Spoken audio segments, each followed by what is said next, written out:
Hello दोस्तों, नमस्ते, प्रणाम। कैसन बनी रहुआ लोग? तो आशा करत हई सब क्यों अच्छा होई, स्वस्थ होई, मस्त होई। तो चली रहुआ सबने के बीच में एगो हम शिव जी के गाना लेके आइल बनी, जौन सावन स्पेशल गाना बा। बहुत ही अच्छा गीत बा ई।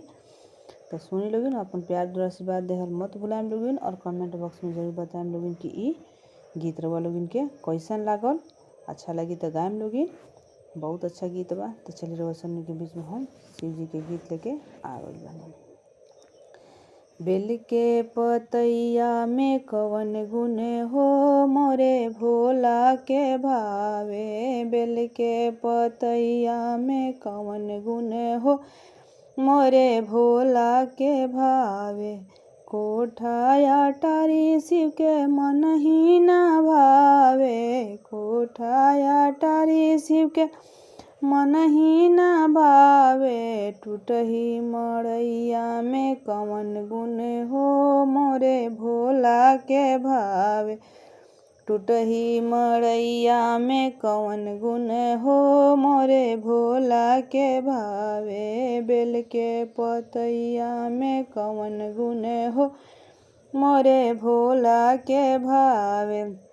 खोआ मलाई शिव के मन ही ना भावे। मेवा मिश्री शिव के मन ही ना भावे। भंगिया धतुरवा में कवन गुण हो, मोरे भोला के भावे। बेल के पतैया में कवन गुण हो, मोरे भोला के भावे। हाथी से घोड़ा शिव के मन ही ना भावे। हाथी से घोड़ा शिव के मन ही ना भावे। बसहा बैलवा में कवन गुण हो, मोरे भोला के भावे। बसहा बैलवा में कवन गुण हो, मोरे भोला के भावे। बेल के पतैया में कवन गुण हो, मोरे भोला के भावे। तो सकतकिया शिव के मन ही ना